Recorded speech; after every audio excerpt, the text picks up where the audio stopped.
여러분, 경영학 원론 12주차 2강을 진행하도록 하겠습니다. 지난 1강에서는 정서노동, 정서지능, 가치관과 행동에 관해서 설명을 드렸습니다. 이번 2강에서는 지각과 태도에 관해서 설명을 드리도록 하겠습니다. 지각. 자, 여러분, 우리 마음을 구성하는 세 가지 요소는 인지, 동기, 감정이라고 했죠. 인지와 지각은 아주 비슷하면서도 다른 개념인데요. 여러분 머릿속에 온갖 지식들이 들어있죠. 그 들어있는 지식이 인지입니다. 인지. 자, 요것이 이제 오랫동안 기억으로서 남아있고, 그 다음 지각이라는 것은 영어로는 perception이라고 해요. perception. 그죠? 여러분 지금 제 강의를 보고 있지 않습니까? 자, 저 교수가 셔츠, 전번에 입었던 셔츠를 그대로 입고 나왔네? 아니면 교수 안경이 어떻게 바뀌었네? 이런 거 탁 느끼는 거예요. 순간적으로 딱 보면서 오감을 통해서 받아들이는 자극이 여러분 신경계를 따라서 여러분 머릿속에 큰 뇌에 가면 얇은 막이 있습니다. 거기 가서 탁 부딪힌단 말이에요. 그 순간 여러분 어떻게 합니까? 해석하는 거예요. 해석. 그게 지각입니다. 지각이다. 그죠? 자, 지각. 그래서 지각은 순간적으로 일어나고 또 여러 가지 외부적인 자극들 중에 본인이 중요하다고 생각하는 것을 선택하거나 아니면 강렬한 자극들을 우선 지각하고 또 서로 그 자극들을 묶어서 조직화하기도 하고, 그죠? 또 이 지각들을 해석하기도 합니다. 자, 여러분 길을 가는데 갑자기 끼익한 소리가 났다. 그러면 뭡니까? 자동차 브레이크 밟는 소리구나. 이렇게 생각하죠? 이렇게 생각한단 말이죠. 그죠? 자, 그 다음에 뭘 집어 던지는 소리가 났다. 그러면 보니까 어디 싸움이 났거나 부부싸움이 났나 이렇게 생각하는 것처럼. 그죠? 자, 그래서 이 지각 과정을 거쳐서 개인은 이 태도를 결정하게 되고 감정과 자신의 견해를 지니고 이것이 행동으로 연결된다. 자, 예를 들어 보겠습니다. 여러분, 그죠? 제 강의를 듣는, 경영학 원론 강의를 듣는 공공인지학부 2학년 공공경영전공 학생이,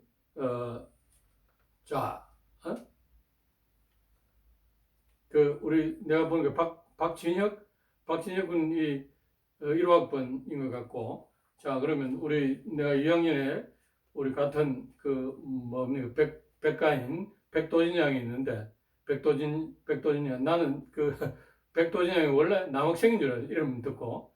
그래서 백도진 군, 이렇게 피드백을 했더만은, 백도진 양이, 교수님, 저는 백도진 양이 아니고, 백도진 군이 아니고 백도진 양이에요. 이렇게 해서 제가 실수를 했습니다. 그래서 내가 이제 양이나 군이라는 말을 쓰지 않고 백도진 씨, 박진혁 씨 이렇게 해서 다 피드백을 하고 있습니다. 자, 그런데 우리 백도진 양에게 같은 공공인지학부의 2학년에 있는 이 가까이 지내는 이 남학생 한 사람이 오늘 백도진 양 생일이다. 그런데 장미꽃을 갖고 와서 생일 축하한다. 도진아 생일 축하해. 이렇게 선물을 했다고 여러분 생각해 보십시오. 자, 그럼 장미꽃을 선물했다. 그럼 장미꽃을 받은 이 백도진 양은 어떻게 생각했어요? 지각.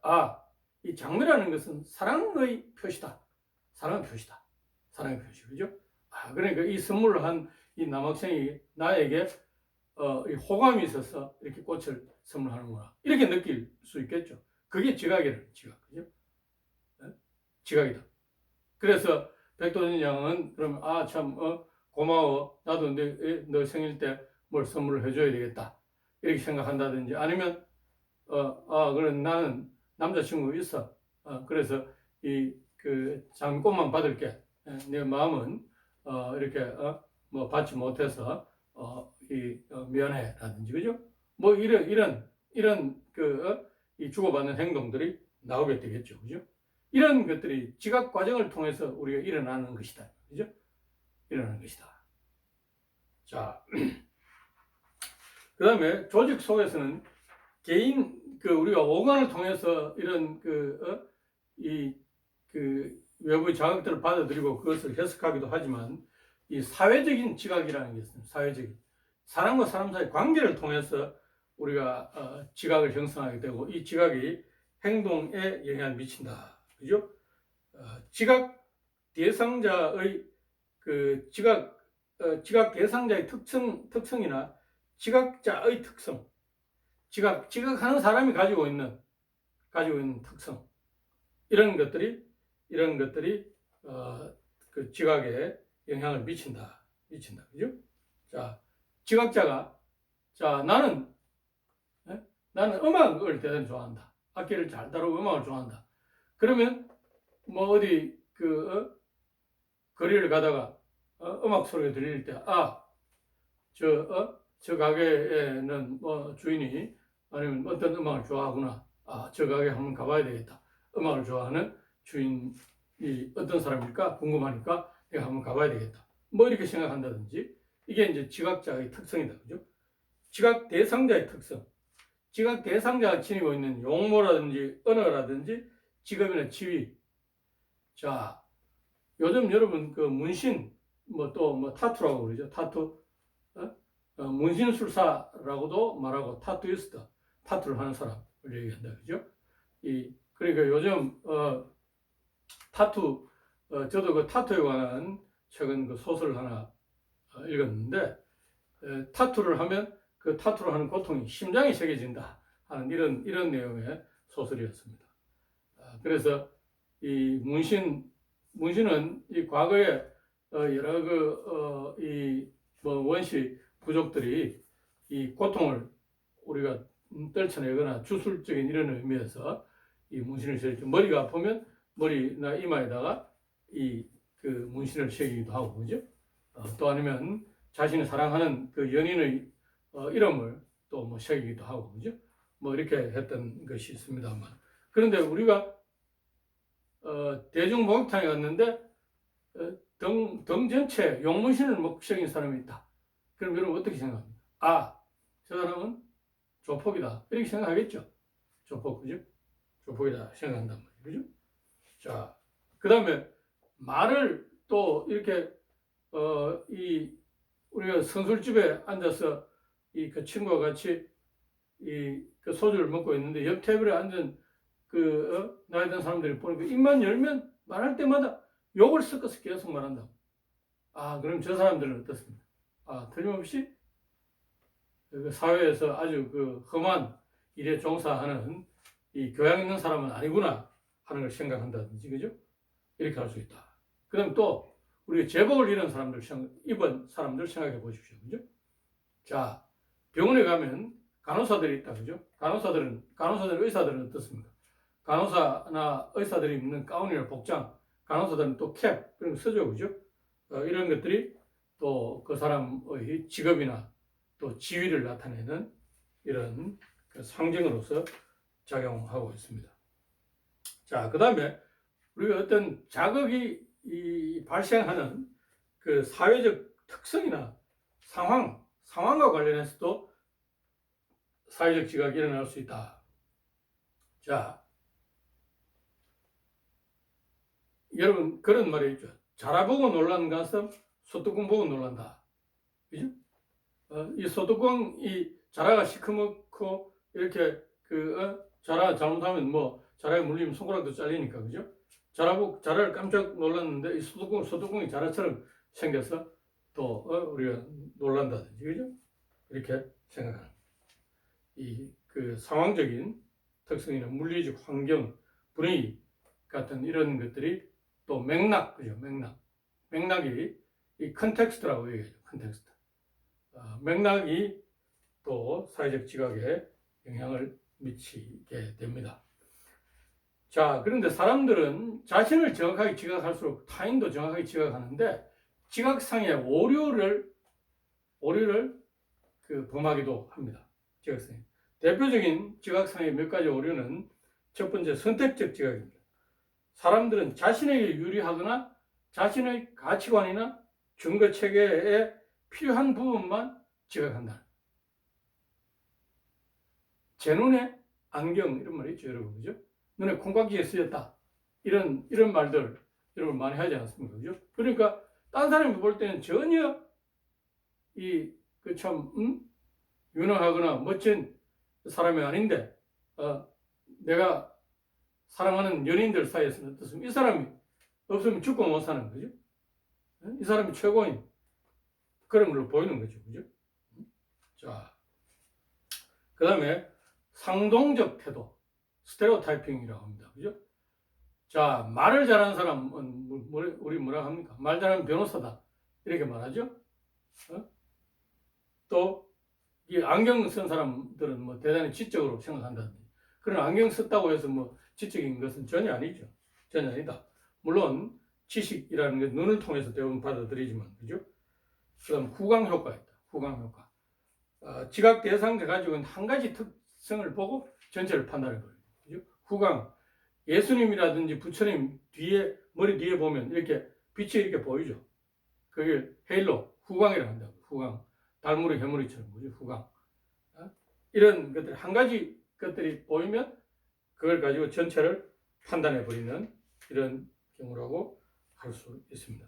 자, 신입사원에게 뭐 브리핑을 한번 시켰는데, 브리핑을 너무 잘하더라. 그래, 저 친구 참 일도 잘하겠네. 이렇게 생각하는 것이 후광 효과의 얘기였습니다. 그 다음 주관적 표준. 주관적 표준, 그죠? 자신의 특성을 표준으로 타인의 태도와 행동을 평가하는. 내가 운동을 축구를 좋아하면 축구 잘하는 사람을 뭐 특별히 편애한다든지 하는 이런 것들을 생각해 볼 수 있습니다. 자, 그 다음 태도에 관해서 설명을 드리도록 하겠습니다. 태도, 경영학에서는 특히 조직 행동에서는 직무 태도와 관련해서 많은 연구가 이루어져 있습니다. 태도, 그죠? 태도라는 말은 어떤 대상에 대해서 반응하려는 readiness to respond, 반응하려는 마음의 상태를 얘기한다, 그죠? 자, 그래서 태도는 인지적 요소, 환경적, 행동적 요소, 감정적 요소 이 세 가지로 구성되어 있습니다. 자, 인지적 요소, 그죠? 태도는 자, 여러분 BTS 방탄소년단의 RM을 생각하면 RM은 어떻습니까? 중학교 때 대단히 공부를 잘했다 하죠. 공부를 잘해서 연예계에 나가려고 하니까 부모님이 반대를 했는데 부모님이 어떻게 설득했다고 합니다. 아버지, 어머니, 제가 한국에서 공부 잘하면 한국에서 1등한다. 그러나 이 아이돌 보이그룹으로 가면 세계에서 1등할 수 있습니다. 하는 말로 부모님 설득했다 하는데 아마 지금 세계의 1등이죠. 그죠? 1등. 그러니까 우리가 RM은 공부를 잘하고 이게 말도 잘하네. 대단히 똑똑하다. 그래서 멋지다. 이렇게 생각하는 거죠. 그죠? 그 다음에 감정적 요소. 자, 아미 있죠. 방탄소년단의 팬덤은 아미. 방탄소년단 하는 응원봉 들고 그 다음에 생일날 이 돈을 내서 이렇게 광고도 하고 자발적으로, 그죠? 헌혈도 하고 사회봉사도 하는 이런 것들이 이제 감정적 요소다. 행동적 요소. 방탄소년단이 영국의 유명한 그 공연장에서 이 공연하면 한국에서 비행표를 끊어서 보러 간다. 그죠? 뭐 이런 것들이 행동적 요소죠. 행동적 요소. 자, 태도와 관련해서 대단히 중요한 것이 이제 직무 태도인데요. 직무 태도. 그 중에 이제 대표적인 것이 직무 몰입, 직무 만족 같은 이런 것들이 있습니다. 그죠? 자신이 하는 직무에 대해서 대단히 감정적으로 좋아하는 그런 상태를 우리는 직무 만족이라고 할 수 있겠죠. 또 조직 몰입 같은 이런 것들이 이 직무 태도와 관련된 중요한 내용들입니다. 자, 그래서 만족한 조직 구성원들이 생산성은 높다 하는 것이 오늘날 대부분의 결론입니다. 과거에는 뭐 생산성이 높기 때문에 만족한다 하는 이런 그 두 변수들 간의 그 상관관계에 있다고 이렇게 보았는데, 오늘날은 직무 만족이 생산성을 높인다 하는 이런 쪽으로 결론이 나 있습니다. 결론이 나 있다. 자, 여러분 그 회복 탄력성에 관해서 또 개인의 행동에 대단히 중요한 변수 중에 하나, 개인이 가지고 있는 특성 중에 하나인 회복 탄력성에 관해서 설명을 드리도록 하겠습니다. 여러분 탄력성 알죠? 탄력성. 이 스프링, 용수철이나 고무줄을 이렇게 잡아당겼다가 놓으면 어떻습니까? 원 상태로 되돌아가죠. 늘어났다가 돌아가는 이런 성질들, 탄력성. 공을 이렇게 바닥에 치면 어떻습니까? 튀어오르죠. 이 탄력성. 자, 이 회복 탄력성은 스트레스나 고난을 극복하고 긍정적으로 적응하는 능력을 회복 탄력성이라 합니다. 그 정신과 의사들이 이 정신적으로 문제가 있는 부모 밑에서 자란 어린이들을 관찰을 했는데, 어떤 어린이는 부모 영향을 받아서 정신적으로 문제가 있지만 또 어떤 어린이는 전혀 영향을 받지 않고 정상적으로 자라는 어린이를 봤다. 왜 이렇게 다를까 하는 것을 원인을 찾다가 알아낸 개념들이 이 회복 탄력성입니다. 자, 개인은 똑같은 자극을 받더라도 이 개인의 회복 탄력성에 따라서 반응 정도가 다르죠. 반응 정도 다르다. 그죠? 자, 여러분 어떤 사람은 힘들거나 어려운 상황에 처하면 어떻습니까? 아, 이거 죽겠다. 이 참 어떻게 하지? 어떻게 하지? 동동거리면서 죽겠다 하는 사람이 있는 반면에 어떤 사람은 뭡니까? 그래, 다 지나가리라. 시간이 지나가면 뭐 해결되지 하고 천하태평인 이런 사람이 있죠. 이런 천하태평인 이런 사람들은 회복 탄력성의 측면에서 이 스트레스를 훨씬 더 회복 탄력이 높아서 극복 잘하는 사람이라고 할 수 있겠죠. 자, 회복 탄력성을 구성하고 있는 여러 가지 요소들이 있는데요. 그 중에 대단히 중요한 것을 한 가지 꼽으라면 가족들과 맺고 있는 관계입니다. 내적인 관계, 외적인 관계, 이런 것들이. 그래서 이 가족들과 맺고 있는 원만한 인간관계가 회복 탄력성을 대단히 높이는 것으로 연구자들은 주장하고 있습니다. 또 문제 해결 능력, 현실적 문제 해결 능력, 그죠? 자, 어떤 어려움에 처했을 때 그걸 견디지 못하고 스스로 그 생명을 끊는 이런 비극적인 경우를 우리가 종종 보는데요.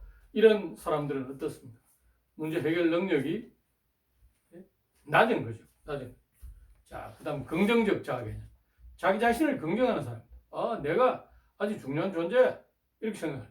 내가 별 볼 일 없이 지렁이 같은 이런 존재다 생각하는 사람은 자아 개념이 대단히 낮은 거죠. 그 다음 자신의 역량에 대한 확신. 자기 효능감이 높다. 내가 할 수 있어. 내가 이런 정도는 식은 죽 먹기야. 이렇게 생각하는 이런 자기 효능감이 높은 사람, 또 상대방과 의사소통 능력이 대단히 높은 사람, 이런 사람들이 회복 탄력성이 대단히 높습니다. 그 다음 또 충격, 어떤 외부적인 충격을 받았을 때 그것을 어떻게 극복하는가 하는 능력, 이런 것들이 회복 탄력성을 높인다. 미국에서 70년 이상, 미국의 여러분 유명한 존 F 케네디 대통령 아실 겁니다. 케네디 대통령이 하버드 대학을 졸업했는데요. 이 케네디 대통령의 하버드 대학 동기생들을 70년 이상 조사해서 그 보고서를 내놓은 자료들이 있습니다. 많은 논문도 있고 책도 여러 권 나왔는데요. 그 조지 베일런트라는 학자가 이 그랜트 백화점에서 돈을 후원했기 때문에 이것을 그랜트 연구라고도 합니다. 이 2013년에 행복의 조건, 이런 책을 국내에도 번역돼 나와 있을 텐데요. 여기에서도 이 회복 탄력성이 대단히 중요하다 하는 것을 얘기를 하고 있습니다. 그래서 여러분들도 이 요즘은 이 환경이 급격하게 변화하고 있습니다. 변화하고 있기 때문에 여러분 이 회복 탄력성을 높이는 것이 대단히 중요하다. 그래서 이 회복 탄력성을 높이기 위해서는 우리가 몸을 튼튼하게 만들려면 운동해야 되겠죠. 그죠? 운동해야 된다. 그 다음 정신을 튼튼하게 하려면 여러분 독서하고 사색해야 된다. 사색하고 명상하라.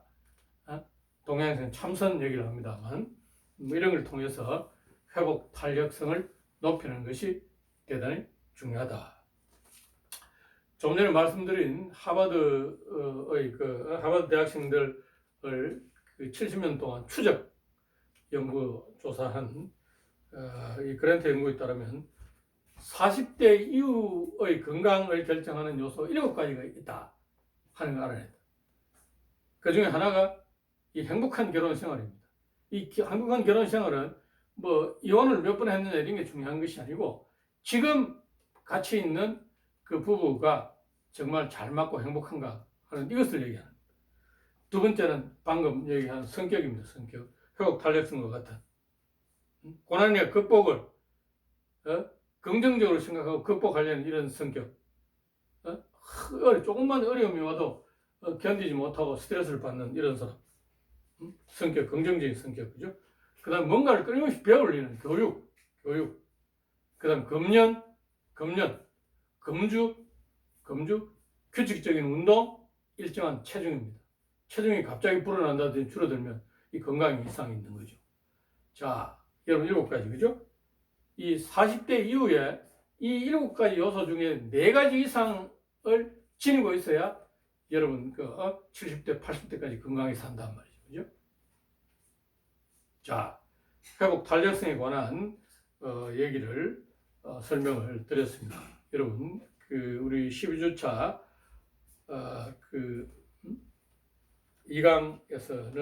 2강에서는 그 가치관과 행동, 지각과 태도, 회복 탄력성에 관하여 설명을 드렸습니다. 이것으로서 인간 행동의 이해에 관한 기본적인 내용은 마치고요. 다음 13주차에서는 경영자에 관해서 설명을 드리도록 하겠습니다. 여러분 오늘 강의는 여기까지입니다.